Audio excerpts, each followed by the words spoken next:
In relating the circumstances which have led to my confinement within this refuge for the demented, I am aware that my present position will create a natural doubt of the authenticity of my narrative. It is an unfortunate fact the bulk of humanity is too limited in its mental vision to weigh with patience and intelligence those isolated phenomena, seen and felt only by a psychologically sensitive few, which lie outside its common experience. Men of broader intellect know that there is no sharp distinction betwixt the real and the unreal, that all things appear as they do only by virtue of the delicate individual physical and mental media through which we are made conscious of them. But the prosaic materialism of the majority condemns as madness the flashes of supersight which penetrate the common veil of obvious empiricism. My name is Jervis Dudley. From earliest childhood, I have been a dreamer and a visionary. Wealthy beyond the necessity of a commercial life and temperamentally unfitted for the formal studies and social recreation of my acquaintances, I have dwelt ever in realms apart from the visible world, spending my youth and adolescence in ancient and little-known books, and in roaming the fields and groves of the region near my ancestral home. I do not think that what I read in these books or saw in these fields and groves was exactly what other boys read and saw there, but of this I must say little, since detailed speech would but confirm those cruel slanders upon my intellect, which I sometimes overhear from the whispers of the stealthy attendants around me. It is sufficient for me to relate events without analyzing causes. I have said that I dwelt apart from the visible world, but I have not said that I dwelt alone. This no human creature may do, for lacking the fellowship of the living, he inevitably draws upon the companionship of things that are not, or are no longer, living. Close by my home there lies a singular wooded hollow, in whose twilight deeps I spent most of my time, reading, thinking, and dreaming. Down its moss-covered slopes my first steps of infancy were taken, and around its grotesquely gnarled oak trees my first fancies of boyhood were woven. Well did I come to know the presiding dryads of those trees, and often have I watched their wild dances in the struggling beams of a waning moon, but of these things I must not now speak.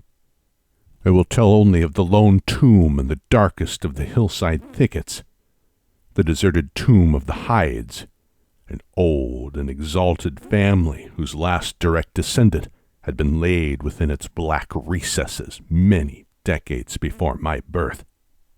The vault to which I refer is of ancient granite, weathered and discolored by the mists and dampness of generations. Excavated back into the hillside, the structure is visible only at the entrance. The door, a ponderous and forbidding slab of stone, hangs upon rusted iron hinges, and is fastened ajar in a queerly sinister way by means of heavy iron chains and padlocks, according to a gruesome fashion of half a century ago. The abode of the race whose scions are here inurned had once crowned the declivity which holds the tomb, but had long since fallen victim to the flames which sprang up from a stroke of lightning. Of the midnight storm which destroyed this gloomy mansion, the older inhabitants of the region sometimes speak in hushed and uneasy voices, alluding to what they call divine wrath, in a manner that in later years vaguely increased the always strong fascination which I had felt for the forest-darkened sepulchre. One man only had perished in the fire.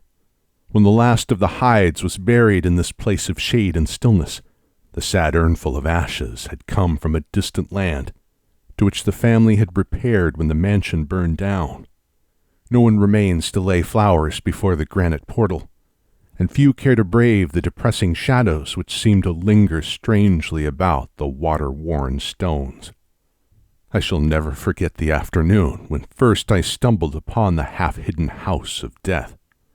It was in midsummer, when the alchemy of nature transmutes the sylvan landscape to one vivid and almost homogeneous mass of green, when the senses are well nigh intoxicated with the surging seas of moist verdure and the subtly indefinable odors of the soil and the vegetation. In such surroundings the mind loses its perspective. Time and space become trivial and unreal, and echoes of a forgotten prehistoric past beat instantly upon the enthralled consciousness. All day I had been wandering through the mystic groves of the hollow, thinking thoughts I need not discuss, and conversing with things I need not name. In years a child of 10, I had seen and heard many wonders unknown to the throng, and was oddly aged in certain respects. When, upon forcing my way between two savage clumps of briars, I suddenly encountered the entrance of the vault, I had no knowledge of what I had discovered. The dark blocks of granite, the door so curiously ajar, and the funeral carvings above the arch, aroused in me no associations of mournful or terrible character. Of graves and tombs I knew and imagined much, but had on account of my peculiar temperament been kept from all personal contact with churchyards and cemeteries. The strange stone house on the woodland slope was to me only a source of interest and speculation, and its cold, damp interior, into which I vainly peered through the aperture so tantalizingly left, contained for me no hint of death or decay. But in that instant of curiosity was born the madly unreasoning desire which has brought me to this hell of confinement. Spurred on by a voice which must have come from the hideous soul of the forest, I resolved to enter the beckoning gloom in spite of the ponderous chains which barred my passage. In the waning light of day, I alternately rattled the rusty impediments with a view to throwing wide the stone door, and essayed to squeeze my slight form through the space already provided. But neither plan met with success. At first curious, I was now frantic, and when in the thickening twilight I returned to my home, I had sworn to the 100 gods of the grove that at any cost I would some day force an entrance to the black, chilly depths that seemed calling out to me. The physician with the iron-gray beard who comes each day to my room once told a visitor that this decision marked the beginning of a pitiful monomania, but I will leave final judgment to my readers when they shall have learnt all. The months following my discovery were spent in futile attempts to force the complicated padlock of the slightly open vault, and in carefully guarded inquiries regarding the nature and history of the structure. With the traditionally receptive ears of the small boy, I learned much, though an habitual secretiveness caused me to tell no one of my information or my resolve. It is perhaps worth mentioning that I was not at all surprised or terrified on learning of the nature of the vault. My rather original ideas regarding life and death had caused me to associate the cold clay with the breathing body in a vague fashion, and I felt that the great and sinister family of the burned-down mansion was in some way represented within the stone space I sought to explore.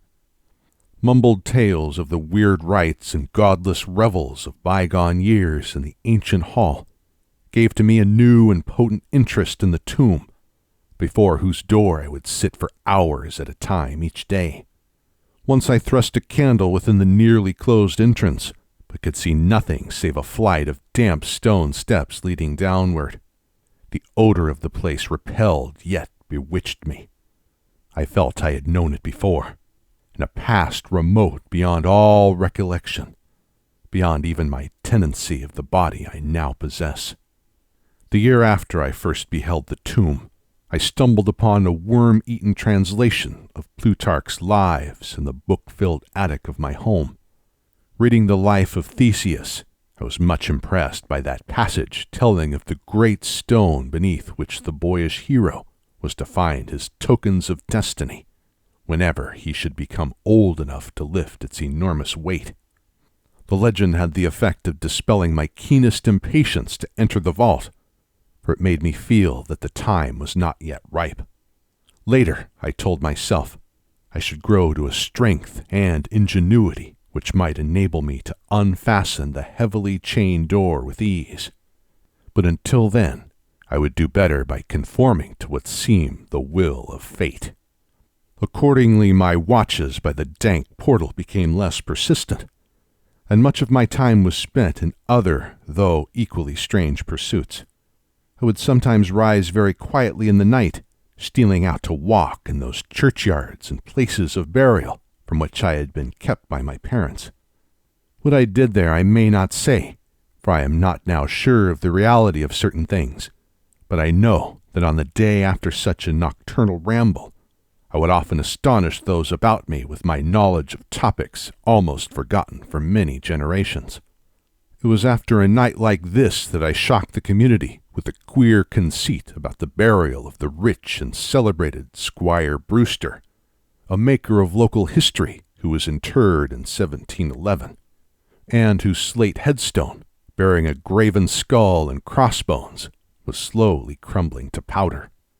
In a moment of childish imagination, I vowed not only that the undertaker, Goodman Simpson, had stolen the silver-buckled shoes, silken hose, and satin small clothes of the deceased before burial, but that the squire himself, not fully inanimate, had turned twice in his mound-covered coffin on the day after interment. But the idea of entering the tomb never left my thoughts, being indeed stimulated by the unexpected genealogical discovery that my own maternal ancestry possessed at least a slight link with the supposedly extinct family of the Hydes. Last of my paternal race, I was likewise the last of this older and more mysterious line. I began to feel that the tomb was mine, and to look forward with hot eagerness to the time when I might pass within that stone door and down those slimy stone steps in the dark. I now formed the habit of listening very intently at the slightly open portal, choosing my favorite hours of midnight stillness for the odd vigil. By the time I came of age, I had made a small clearing in the thicket before the mold-stained facade of the hillside, allowing the surrounding vegetation to encircle and overhang the space like the walls and roof of a sylvan bower. This bower was my temple, the fastened door my shrine, and here I would lie outstretched on the mossy ground, thinking strange thoughts and dreaming strange dreams. The night of the first revelation was a sultry one. I must have fallen asleep from fatigue, for it was with a distinct sense of awakening that I heard the voices. Of these tones and accents I hesitate to speak. Of their quality I will not speak, but I may say that they presented certain uncanny differences in vocabulary, pronunciation, and mode of utterance. Every shade of New England dialect, from the uncouth syllables of the Puritan colonists to the precise rhetoric of 50 years ago, seemed represented in that shadowy colloquy, though it was only later that I noticed the fact. At the time, indeed, my attention was distracted from this matter by another phenomenon, a phenomenon so fleeting that I could not take oath upon its reality. I barely fancied that as I awoke, a light had been hurriedly extinguished within the sunken sepulchre. I do not think I was either astounded or panic-stricken, but I know that I was greatly and permanently changed that night. Upon returning home, I went with much directness to a rotting chest in the attic, wherein I found the key which next day unlocked with ease the barrier I had so long stormed in vain. It was in the soft glow of late afternoon that I first entered the vault on the abandoned slope. A spell was upon me, and my heart leaped with the exultation I can but ill describe. As I closed the door behind me and descended the dripping steps by the light of my lone candle, I seemed to know the way, and though the candle sputtered with the stifling reek of the place, I felt singularly at home in the musty charnel house air. Looking about me, I beheld many marble slabs bearing coffins, or the remains of coffins. Some of these were sealed and intact, but others had nearly vanished, leaving the silver handles and plates isolated amidst certain curious heaps of whitish dust. Upon one plate I read the name of Sir Geoffrey Hyde, who had come from Sussex in 1640 and died here a few years later. In a conspicuous alcove was one fairly well preserved and untenanted casket, adorned with a single name which brought me both a smile and a shudder. An odd impulse caused me to climb upon the broad slab, extinguish my candle, and lie down within the vacant box. In the gray light of dawn, I staggered from the vault and locked the chain of the door behind me. I was no longer a young man, though but 21 winters had chilled my bodily frame. Early rising villagers who observed my homeward progress looked at me strangely, and marveled at the signs of ribald revelry which they saw in one whose life was known to be sober and solitary. I did not appear before my parents till after a long and refreshing sleep. Henceforward I haunted the tomb each night, seeing, hearing, and doing things I must never recall. My speech, always susceptible to environmental influences, was the first thing to succumb to the change. My suddenly acquired archaism of diction was soon remarked upon. Later, a queer boldness and recklessness came into my demeanor, till I unconsciously grew to possess the bearing of a man of the world despite my lifelong seclusion. My formerly silent tongue waxed voluble with the easy grace of a Chesterfield, or the godless cynicism of a Rochester. I displayed a peculiar erudition utterly unlike the fantastic, monkish lore over which I had pored in youth, and covered the fly-leaves of my books with facile impromptu epigrams, which brought up suggestions of Gay, Prior, and the sprightliest of the Augustan wits and rhymesters. One morning at breakfast, I came close to disaster by declaiming in palpably licorice accents, in a fusion of 18th century bacchanalian mirth, a bit of Georgian playfulness never recorded in a book, which ran something like this. Come hither, my lads, with your tankards of ale, and drink to the present before it shall fail.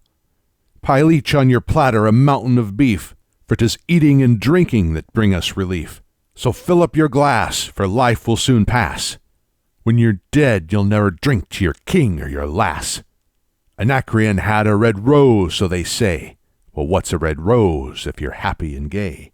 Gad split me, I'd rather be red whilst I'm here, than white as a lily and dead half a year. So Betty, my miss, come give me a kiss. In hell there's no innkeeper's daughter like this. Young Harry, propped up just as straight as he's able, will soon lose his wig and slip under the table. But fill up your goblets and pass 'em around, better under the table than under the ground. So revel and chaff as ye thirstily quaff. Under 6 feet of dirt 'tis less easy to laugh. The fiends strike me blue, I'm scarce able to walk, and damn me if I can stand upright or talk. Here, landlord, bid Betty to summon a chair. I'll try home for a while, for my wife is not there. So lend me a hand, I'm not able to stand, but I'm gay whilst I linger on top of the land. About this time I conceived my present fear of fire and thunderstorms. Previously indifferent to such things, I had now an unspeakable horror of them, and would retire to the innermost recesses of the house whenever the heavens threatened an electrical display. A favorite haunt of mine during the day was the ruined cellar of the mansion that had burned down, and in fancy I would picture the structure as it had been in its prime. On one occasion I startled a villager by leading him confidently to a shallow sub-cellar, of whose existence I seemed to know in spite of the fact that it had been unseen and forgotten for many generations. At last came that which I had long feared. My parents, alarmed at the altered manner and appearance of their only son, commenced to exert over my movements a kindly espionage which threatened to result in disaster. I had told no one of my visits to the tomb, having guarded my secret purpose with religious zeal since childhood. But now I was forced to exercise care in threading the mazes of the wooded hollow, that I might throw off a possible pursuer. My key to the vault I kept suspended from a cord about my neck, its presence known only to me. I never carried out of the sepulchre any of the things I came upon whilst within its walls. One morning, as I emerged from the damp tomb and fastened the chain of the portal with none too steady hand, I beheld in an adjacent thicket the dreaded face of a watcher. Surely the end was near, for my bower was discovered, and the objective of my nocturnal journeys revealed. The man did not accost me, so I hastened home in an effort to overhear what he might report to my careworn father. Were my sojourns beyond the chained door about to be proclaimed to the world? Imagine my delighted astonishment on hearing the spy inform my parent in a cautious whisper that I had spent the night in the bower outside the tomb, my sleep-filmed eyes fixed upon the crevice where the padlocked portal stood ajar. By what miracle had the watcher been thus deluded? I was now convinced that a supernatural agency protected me. Made bold by this heaven-sent circumstance, I began to resume perfect openness in going to the vault, confident that no one could witness my entrance. For a week I tasted to the full joys of that charnel conviviality which I must not describe, when the thing happened and I was borne away to this accursed abode of sorrow and monotony. I should not have ventured out that night, for the taint of thunder was in the clouds, and a hellish phosphorescence rose from the rank swamp at the bottom of the hollow. The call of the dead, too, was different. Inside of the hillside tomb was the charred cellar on the crest of the slope whose presiding demon beckoned to me with unseen fingers. As I emerged from an intervening grove upon the plain before the ruin, I beheld in the misty moonlight a thing I had always vaguely expected. The mansion, gone for a century, once more reared its stately height to the raptured vision, every window ablaze with the splendor of many candles.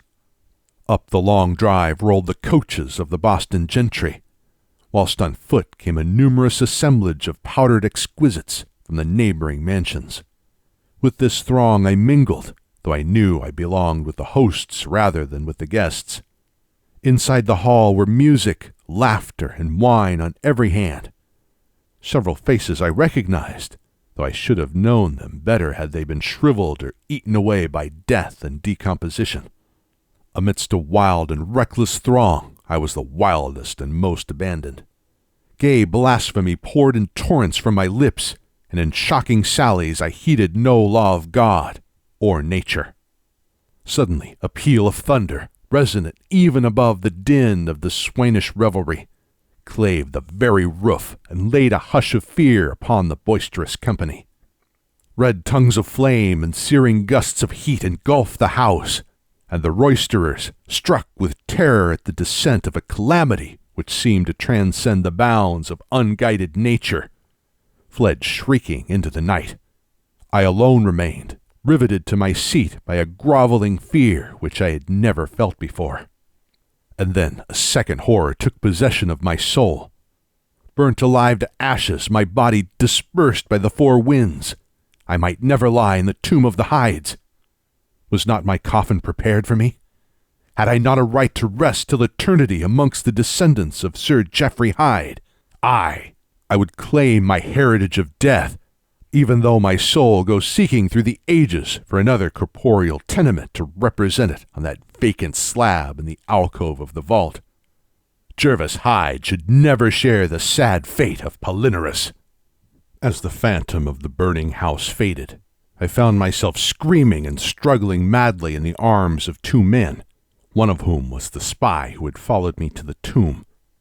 Rain was pouring down in torrents, and upon the southern horizon were flashes of lightning that had so lately passed over our heads.